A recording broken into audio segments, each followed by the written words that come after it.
Hello, my name is Nikolas Matovinovic and I'm an early career screen studies researcher based in Melbourne, Australia.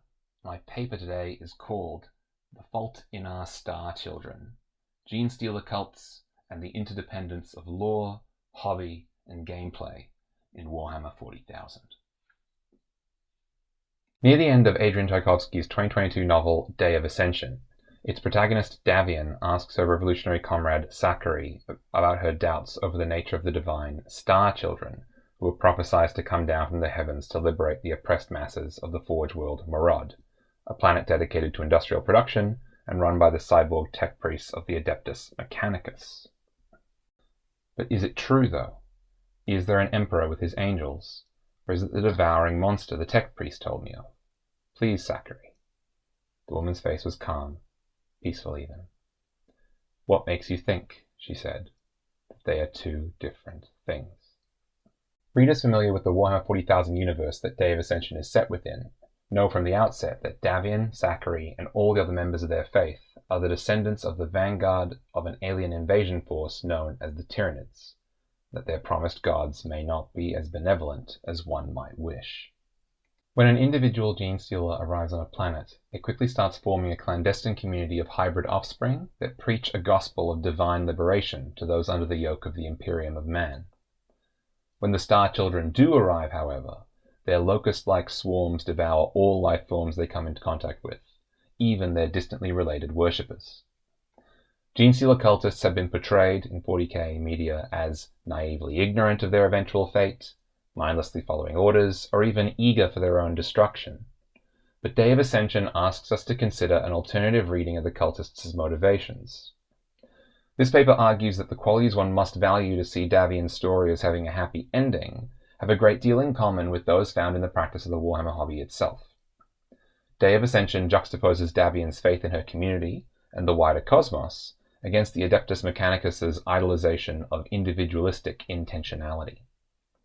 Ultimately, I propose a model of thinking of satire and pro-social behavior in 40k that emphasizes engagement with contingency and Henri Bergson's concept of mechanical inelasticity, in contrast to a fastidious devotion to lore alone. It is Davian's certainty that the tech priest Gamut Triskelion has manipulated her comrades that triggers her crisis of faith. But from her introductory chapter, we see that Davian's conscious account of events doesn't always provide the reader with a full picture of what's happening beneath the surface. Even for readers unfamiliar with the specifics of Genestealer lore, the depictions of claws, fangs, and multiple limbs signal that there is something potentially sinister about Davian's extended family, despite her warm-hearted descriptions. When we decide to look at the real explanation behind these choices, however, we find a heterogeneous answer as a result of 40k's nature as a transmedia text. Explanations for the four arms and sharp fangs of the Genestealers can be derived from their aesthetic debt to science fiction films like Alien, or the design language of the wider Tyranid hive fleets. But we can also see the influence of gameplay here as well. For every pure strain Genestealer model on the table in a game of Warhammer 40,000 10th edition, the player rolls 4 dice, on 2 up to hit, strength 4, AP -2, and damage 1. These stats manifest as an overwhelming barrage of hits that can shred through even heavily armored foes. When I need to roll 40 dice at once, I split it into 2 rolls of 20, effectively giving myself 4 arms through 2 separate lots of 2, imparting a 4-armed multiplicity onto my body as well as the miniature in front of me. Of course, there is also an element of intentionality to this gameplay decision, as one must decide how to deploy the models in a given army list. But this must exist alongside these physical contingencies, and it is this connection that this paper is interested in. And it is this assemblage that provides the heterogeneous truth behind Davian's 4-armed emperor. Her view of a loving Tyranid god is not wrong, but just one of the many factors that produces the 40k world as a living document, rather than a static list of narrative events and statistically favorable plays. My research presents a model of fantasy and speculative fiction as a depiction of heterogeneity itself, rather than a single alternative world. The approaches cited here differ along methodological and disciplinary lines, but they represent a growing body of work that approaches questions of post-human agency through popular genre forms in screen media. This paper's framing of fantasy as a means of discussing heterogeneity is drawn in particular from Bliss Qua Lim's account of the fantastic mode in screen media as a depiction of virtuality as disruptions of colonialist and universalizing temporality.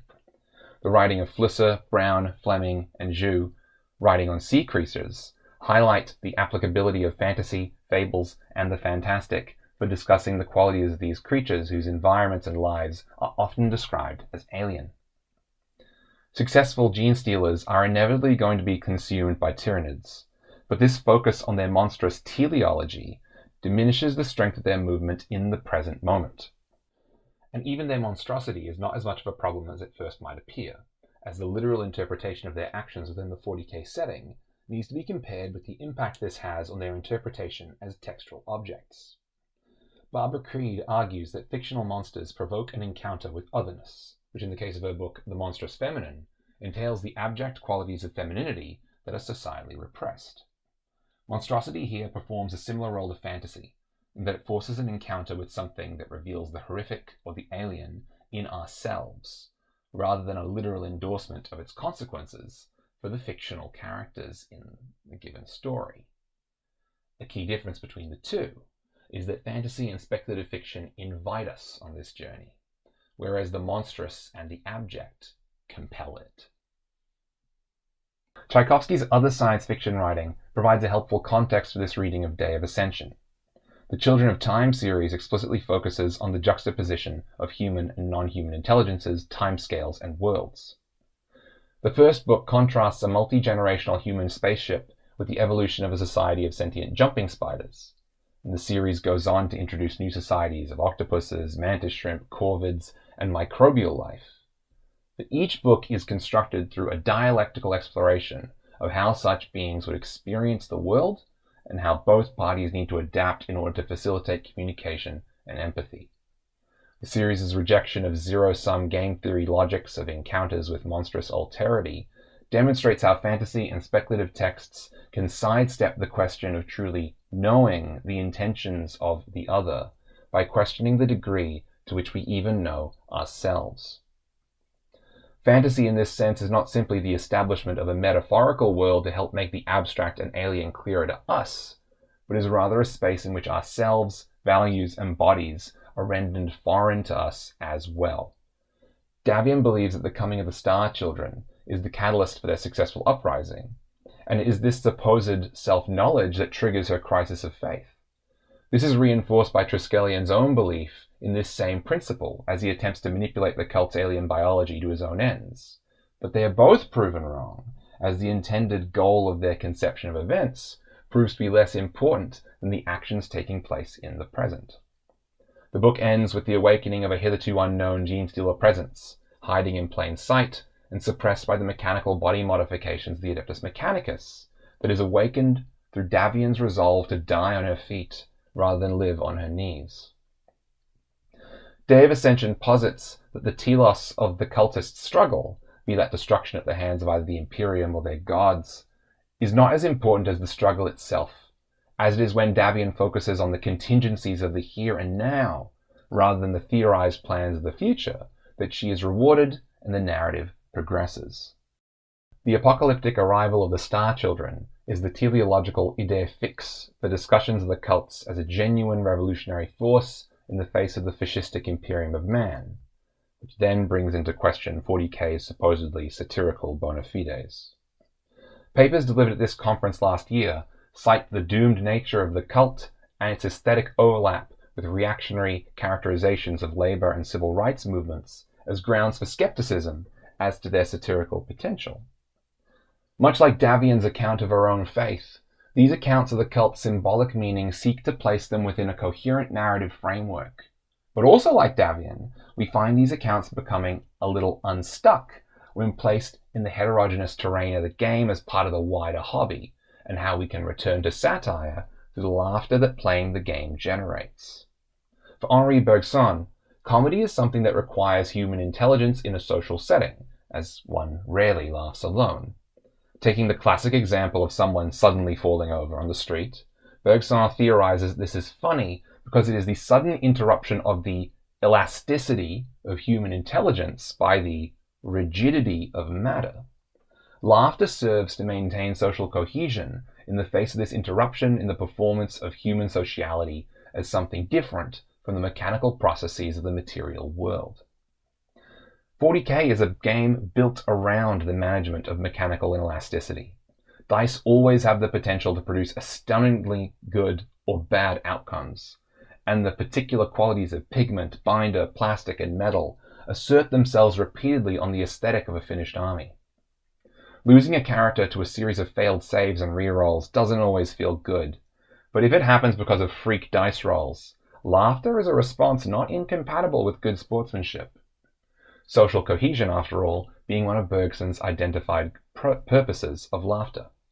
Similarly, the material damage caused by inexperienced painting or freak accidents can be incorporated into a particular model's backstory as an in-universe wound, the humor coming from the juxtaposition of the elasticity of law and the rigidity of matter.